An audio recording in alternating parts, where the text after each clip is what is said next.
ನಮಸ್ಕಾರ ಮತ್ತು 80ನೇ ಸ್ವಾತಂತ್ರ್ಯ ದಿನೋತ್ಸವದ ಎಲ್ಲರಿಗೂ ಶುಭಾಶಯಗಳು.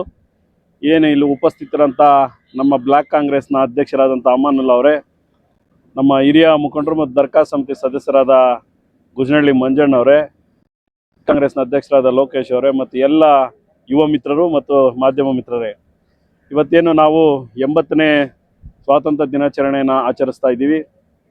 ತಮಗೂ ಕೂಡ ಸ್ವಾತಂತ್ರ್ಯ ದಿನಾಚರಣೆ ಶುಭಾಶಯಗಳು. ಏನು ಈ ಸ್ವಾತಂತ್ರ್ಯ ಪಡೆಯಲು ಮಹಾನ್ ನಾಯಕರು ಬಲಿದಾನ ಮತ್ತು ಶ್ರಮ, ಇವತ್ತು ನಾವೆಲ್ಲರೂ ಕೂಡ ಅದನ್ನು ಅನುಭವಿಸ್ತಾ ಇದ್ದೀವಿ. ಮತ್ತು ನಮ್ಮದೇ ಆದ ಸರ್ಕಾರಗಳು, ನಮ್ಮದೇ ಆದ ನೀತಿ ನಿರೂಪಣೆಗಳು ಈ ದೇಶದಲ್ಲಿ ನಡೀತಾ ಇದ್ದಾವೆ. ಎಷ್ಟೋ ಮಹಾನ್ ಭಾವರು ಏನು ಈ 1947ರ ಸ್ವಾತಂತ್ರ್ಯ ಪಡೆಯಲು ಅವ್ರದ್ದೇ ಆದ ರೀತಿಯಲ್ಲಿ ಶ್ರಮ ವಹಿಸಿ ನಮಗೆ ಸ್ವಾತಂತ್ರ್ಯವನ್ನು ಕೊಟ್ಟು ಆ ಮಹನೀಯರೆಲ್ಲ ಇವತ್ತು ಇಲ್ಲ ನಮ್ಮಲ್ಲಿ. ಮಹಾತ್ಮ ಗಾಂಧಿ ಅವರು ಹೇಳ್ತಾ ಸ್ವಾತಂತ್ರ್ಯ ಯಾವತ್ತು ನಮ್ಮ ದೇಶದ ಹೆಣ್ಣು ಮಕ್ಕಳು 12 ಗಂಟೆ ರಾತ್ರಿಯಲ್ಲಿ ಓಡಾಡ್ತಾರೋ ಅವತ್ತು ನಿಜವಾಗ್ಲೂ ಕೂಡ ನಮ್ಮ ಭಾರತ ದೇಶಕ್ಕೆ ಸ್ವಾತಂತ್ರ್ಯ ಬಂದ ಹಾಗೆ ಅಂತ. ಅದು ಕಾಲಕ್ರಮೇಣವಾಗಿ ಇವತ್ತು ನೀವು ಬೆಂಗಳೂರಲ್ಲಿ ನೋಡಿದ್ರೆ ರಾತ್ರಿ 2 ಗಂಟೆಯಲ್ಲೂ ಕೂಡ ನಿರ್ಭೀತವಾಗಿ ಯಾವುದೇ ಭಯ ಇದ್ದಿಲ್ದಿರ ಇವತ್ತು ಓಡಾಡೋದ ಸ್ಥಿತಿ ನಿರ್ಮಾಣವಾಗಿದೆ. ಅಂದರೆ ಅದರರ್ಥ ನಮ್ಮ ಭಾರತ ಬಹಳಷ್ಟು ನೀತಿಯಲ್ಲಿ ಮುಂದುವರಿತಾ ಹೋಗ್ತಾ ಇದೆ. ಅದೇ ರೀತಿಯಾಗಿ ಏನು ನಾವು ಹೆಣ್ಣು ಮಕ್ಕಳಿಗೆ ವಿಶೇಷ ಕಾಳಜಿ ವಹಿಸಿ ಈಗ 2023ರ ಕಾಂಗ್ರೆಸ್ ಸರ್ಕಾರ ಬಂದ ಮೇಲೆ ಮಾನ್ಯ ಸಿದ್ದರಾಮಯ್ಯನವರು ಮತ್ತು ಡಿ ಕೆ ಶಿವಕುಮಾರ್ ಅವರ ನೇತೃತ್ವದಲ್ಲಿ ಏನು ಸರ್ಕಾರ ಬಂದಿತ್ತು, ಈ ಭಾರತ ಮುಂದೆ ಬರಬೇಕಾದ್ರೆ, ಈ ಭಾರತ ಆರ್ಥಿಕವಾಗಿ ಚೆನ್ನಾಗಾಗಬೇಕು ಅಂದರೆ, ಈ ಭಾರತ ಶಕ್ತಿಶಾಲಿಯಾಗಿ ಬೆಳಿಬೇಕು ಅಂದರೆ ನಾವು ಹೆಣ್ಣು ಮಕ್ಕಳನ್ನ ಸಬಲೀಕರಣ ಮಾಡಬೇಕು. ಹೆಣ್ಣು ಮಕ್ಕಳ ಆರ್ಥಿಕತೆಯನ್ನು ಬೆಳೆಸಿದ್ರೆ ಈ ದೇಶ ಇನ್ನಷ್ಟು ಮುನ್ನೆಲೆಗೆ ಬರುತ್ತೆ, ಈ ದೇಶ ಎಲ್ಲ ರೀತಿಯಲ್ಲೂ ಮುಂದಕ್ಕೆ ಬರುತ್ತೆ ಅನ್ನೋ ನಿಟ್ಟಿನಲ್ಲಿ ಈ ಏನೀಗಿನ ಸರ್ಕಾರ ಇದೆ ಸುಮಾರು ಗ್ಯಾರಂಟಿಗಳನ್ನ ರೂಪದಲ್ಲಿ ಹೆಣ್ಣು ಮಕ್ಕಳ ಸಬಲೀಕರಣಕ್ಕೋಸ್ಕರ ಕೆಲಸ ಮಾಡ್ತಾ ಇದೆ. ಅದರಲ್ಲಿ ವಿಶೇಷವಾಗಿ ಈಗಾಗಲೇ 3 ವರ್ಷ ಆಗಿದೆ, 4ನೇ ವರ್ಷ ನಡೀತಾ ಇದೆ. ಈಗ ನಾವು ಹಳ್ಳಿಗೂ ಮತ್ತು ಪಂಚಾಯಿತಿ ಮಟ್ಟಕ್ಕೂ ಹೋದಾಗ ಅಲ್ಲಿನ ಹೆಣ್ಣು ಮಕ್ಕಳು ಮತ್ತು ಅವ್ರನ್ನೆಲ್ಲ ಮಾತಾಡಿಸಿದಾಗ ಅವರು ಸರ್ಕಾರದಿಂದ ಪಡಿತಿರೋಂಥ ಸವಲತ್ತುಗಳನ್ನ ಉಪಯೋಗಿಸ್ಕೊಂಡು ಅವರೆಲ್ಲ ಇವತ್ತು ಆರ್ಥಿಕವಾಗಿ ಸ್ವಾವಲಂಬಿಗಳಾಗಿದ್ದಾರೆ, ಅವ್ರದ್ದೇ ಆದ ಬದುಕನ್ನು ಕಟ್ಕೊತಾ ಇದ್ದಾರೆ. ಅಂದರೆ ಇದೇ ಅಲ್ವಾ ನಮ್ಮ ಭಾರತಕ್ಕೆ ಬೇಕಾಗಿರೋದು. ಭಾರತದಲ್ಲಿ ಯಾವತ್ತು ಹೆಣ್ಣು ಮಕ್ಕಳು ಸಬಲೀಕರಣರಾಗಿದ್ದಾರೆ, ಆರ್ಥಿಕವಾಗಿ ಚೆನ್ನಾಗಿದ್ದಾರೆ ಅಂದರೆ ಅವರು ಕೂಡ ಸಮಾಜದಲ್ಲಿ ಒಂದು ನಿರ್ಣಯ ಮಾಡುವಂಥ ಸ್ಥಿತಿಯಲ್ಲಿ ಬರ್ತಾರೆ. ಅವರು ಕೂಡ ಸಮಾಜದಲ್ಲಿ ಅವ್ರದ್ದೇ ಆದ ಪಾಲ್ಗೊಳ್ಳುವಿಕೆ ಇರ್ತದೆ. ಹಂಗಾಗಿ ದೇಶ ಕಟ್ಟೋದು ಅಂದರೆ, ದೇಶ ಮುನ್ನಡೆಸೋದು ಅಂದರೆ ಮೊದಲನೇದಾಗಿ ನಮ್ಮ ಭಾರತೀಯರು, ಭಾರತ ದೇಶದಲ್ಲಿರೋವಂಥ ಜನರ ಜೀವನ ಮಟ್ಟವನ್ನು ಸರಿದೂಗಿಸ್ಕೊಂಡು ಜೀವನ ಮಟ್ಟವನ್ನು ಸುಧಾರಿಸೋಂಥ ನಿಟ್ಟಿನಲ್ಲಿ ಕೆಲಸ ಮಾಡೋದೇ ನಮ್ಮ ಭಾರತ ದೇಶಕ್ಕೆ ಒಂದು ದೊಡ್ಡ ನಾವು ಗೌರವ ಸಲ್ಲಿಸ್ದಂಗಾಗತ್ತೆ. ಆ ನಿಟ್ಟಿನಲ್ಲಿ ಸರ್ಕಾರ ಕೆಲಸ ಮಾಡ್ತಾ ಇದೆ. ನಾವು ಏನು ಜನಗಳ ಪರವಾಗಿ ಸರ್ಕಾರಕ್ಕೆ ವಿಶೇಷ ಧನ್ಯವಾದಗಳನ್ನ ತಲುಪಿಸ್ತೀವಿ. ಹಾಗೆ ಏನು ಎಲ್ಲರೂ ಕೂಡ ನಮಗೆ ಸ್ವಾತಂತ್ರ್ಯ ಬಂದಿದೆ ಅಂತ ನಾವು 15ನೇ ತಾರೀಕು ಆಗಸ್ಟು ಸೆಲೆಬ್ರೇಟ್ ಮಾಡ್ತೀವಿ. ಅವತ್ತು ಒಂದೆರಡು ಮಾತನ್ನು ಆಡ್ಬಿಟ್ಟು ಹೊರಟೋಗ್ತೀವಿ. ಹೌದು, ಸ್ವಾತಂತ್ರ್ಯ ನಮಗೆಲ್ಲ ಬಂದಿದೆ. ನಮಗೆ ಮಹನೀಯರು ಅವ್ರದ್ದೇ ಆದ ರೀತಿಯಲ್ಲಿ ಕಷ್ಟಪಟ್ಟು ಸ್ವಾತಂತ್ರ್ಯವನ್ನು ತಂದು ಕೊಟ್ಟಿದ್ದಾರೆ. ಆದರೆ ನಾವು ದೇಶಕ್ಕೆ ಏನು ಕೊಟ್ಟಿದ್ದೀವಿ? ಸ್ವಾತಂತ್ರ್ಯ ದೊಡ್ಡವರು ಕೊಟ್ಟಾದ್ಮೇಲೆ ನಾವು ದೇಶಕ್ಕೆ ಏನು ಕೊಟ್ಟಿದ್ದೀವಿ? ನಾವು ದೇಶದ ಪರವಾಗಿ ಏನು ಕೆಲಸ ಮಾಡ್ತಾ ಇದ್ದೀವಿ?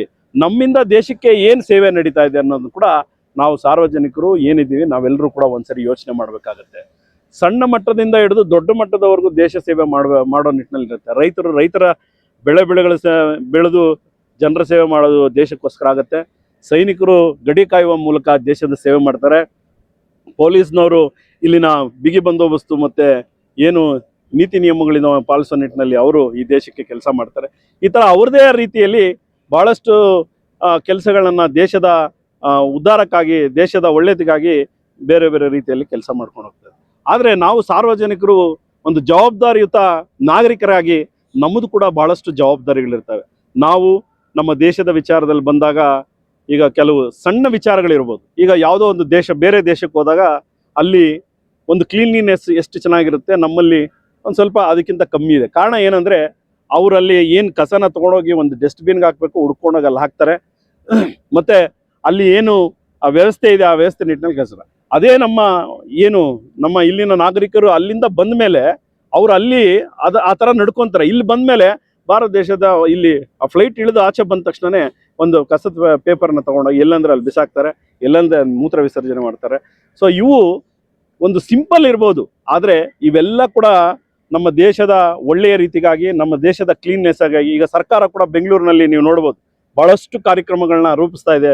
ಫುಟ್ಪಾತ್ ಮೇಲಿರುವಂಥ ಜನಗಳನ್ನ ಏನು ಟ್ರಾಫಿಕ್ ತೊಂದರೆ ಆಗ್ತಾ ಇದೆ ಅನ್ನೋ ನಿಟ್ಟಿನಲ್ಲಿ ಇವಾಗೆಲ್ಲ ಅವ್ರನ್ನೆಲ್ಲ ತೆಗೆದು ಬೇರೆ ಕಡೆ ಜಾಗ ಮಾಡಿಕೊಡ್ತಿದ್ದಾರೆ. ಈಗಷ್ಟೇ ನಿನ್ನೆ ಪೇಪರಲ್ಲಿ ಸರ್ಕಾರ ಆದೇಶ ಮಾಡಿದೆ, ಯಾರು ಬಿಲ್ಡಿಂಗ್ಗಳು ದೊಡ್ಡದಾಗಿ ಕಟ್ಕೊಂಡು ಪಾರ್ಕಿಂಗ್ ಇಲ್ದಿರೋ ಆಚೆಗಡೆ ಪಾರ್ಕಿಂಗ್ ಮಾಡಿರೋರಿಗೆಲ್ಲ ದಂಡ ಹಾಕಬೇಕು ಅಂದರೆ ಇದರ ಅರ್ಥ ಬರೀ ಒಬ್ಬರ ಸ್ವಾರ್ಥಕ್ಕೋಸ್ಕರ ಇನ್ನೊಬ್ಬರಿಗೆ ತೊಂದರೆ ಆಗಬಾರ್ದು. ಇವಾಗ ಯಾರೋ ರೋಡಲ್ಲಿ ಅಡ್ಡ ನಿಲ್ಲಿಸ್ಬಿಟ್ಟು ಹೋಗ್ಬಿಟ್ರೆ ಬೇರೆಯವ್ರು ಹೋಗೋ ಬರೋರಿಗೆಲ್ಲ ಸುಮಾರು 100 ಜನಕ್ಕೆ ತೊಂದರೆ ಆಗುತ್ತೆ. ಸೊ ಅಂಥವ್ರಿಗೆಲ್ಲ ತಿಳಿ ಹೇಳಿ ನಾವು ಸ್ವಚ್ಛ ಭಾರತ ಮತ್ತು ಸ್ವಚ್ಛ ಕರ್ನಾಟಕ ಆಗಲಿ ಅನ್ನೋ ನಿಟ್ಟಿನಲ್ಲಿ ಮಾನ್ಯ ಡಿ.ಕೆ. ಶಿವಕುಮಾರ್ ಮುಖ್ಯಮಂತ್ರಿ ಅವರ ನೇತೃತ್ವದಲ್ಲಿ ಕೃಷ್ಣ ಬೈರೇಗೌಡರು ಭಾಳಷ್ಟು ಕೆಲಸ ಕಾರ್ಯಗಳನ್ನ ಮಾಡ್ತಿದ್ದಾರೆ. ಸೊ ಅವ್ರಿಗೂ ಒಳ್ಳೆಯದಾಗಲಿ, ಹೀಗೆ ನಮ್ಮ ರಾಜ್ಯ ಮತ್ತು ದೇಶ ಮುನ್ನಡೀಲಿ ಅಂತ ಹೇಳ್ತಾ ಇನ್ನು ನನ್ನ 4 ಮಾತುಗಳನ್ನ ಮುಗಿಸ್ತಾ ಇದ್ದೀನಿ. ಜೈ ಹಿಂದ್, ಜೈ ಹಿಂದ್. ದೇಶದ ಸ್ವಾತಂತ್ರ್ಯ ದಿನಾಚರಣೆ ಅಂಗವಾಗಿ ದೇಶಾದ್ಯಂತ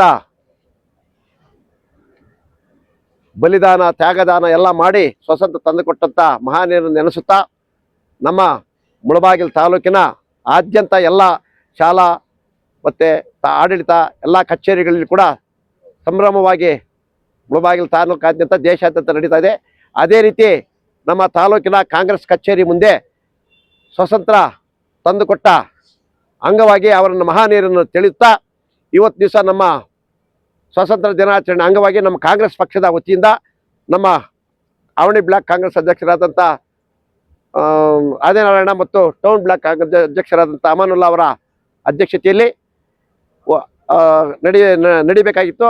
ಆದರೆ ನಮ್ಮ ಆದಿನಾರಾಯಣವರು ಇಲ್ಲದೇ ಇರುವ ಕಾರಣಾಂತರಗಳಿಂದ ಬೇರೆ ಕೆಲಸ ಇರೋದರಿಂದ ನಮ್ಮ ಟೌನ್ ಬ್ಲಾಕ್ ಅಧ್ಯಕ್ಷರಾದಂಥ ಅಮಾನುಲ್ಲಾ ಅವರ ಅಧ್ಯಕ್ಷತೆಯಲ್ಲಿ ನಮ್ಮ ಇಲ್ಲಿ ಸೇರಿರ್ತಕ್ಕಂಥ ಎಲ್ಲ ನಮ್ಮ ಕಾಂಗ್ರೆಸ್ ಪಕ್ಷದ ಕಾರ್ಯಕರ್ತರು, ಮುಖಂಡರು ಮತ್ತು ಎಲ್ಲ ನಮ್ಮ ಸ್ನೇಹಿತರು ಮತ್ತು ಎಲ್ಲ ಹುಡುಗರಿಗೆಲ್ಲ ಆಚರಿಸೋಕ್ಕೆ ಬಂದಿದ್ದಾರೆ. ಅವರಿಗೆಲ್ಲೋ ಶುಭವಾಗಲಿ ಅಂತ ಹೇಳ್ತಾ, ನಮ್ಮ ಭಾರತ ಮಾತೆ ಏನು ಇವತ್ತು ನಮ್ಮ ದೇಶ ಸ್ವತಂತ್ರ ತಂದುಕೊಟ್ಟ ದಿವಸ ಇವತ್ತು ಹೆಮ್ಮೆ ಅಂತ ಹೇಳ್ತಾ, ಇವತ್ತು ಈ ಕ್ಷಣದಲ್ಲಿ ನಮ್ಮ ಮುಳಬಾಗಿಲು ನಮ್ಮ ಕಾಂಗ್ರೆಸ್ ಕಚೇರಿಯಲ್ಲಿ ಇದು ನೆರವೇರಿಸ್ತಾ ಇದ್ವಿ. ಮುಂದಿನ ದಿನಗಳಲ್ಲಿ ನಾವು ವಿಜೃಂಭಣೆಯಿಂದ ನಮ್ಮ ಕಚೇರಿಯನ್ನು ಕಟ್ಟಿ ವಿಜೃಂಭಣೆಯಿಂದ ಅಲ್ಲಿ ನೆರವೇರಿಸ್ತೀವಿ ಅಂತ ಹೇಳ್ತಾ ನನ್ನ ಮಾತನ್ನು ಮುಗಿಸ್ತಾ ಇದ್ದೀನಿ. ಜೈ ಹಿಂದ್, ಜೈ ಕರ್ನಾಟಕ.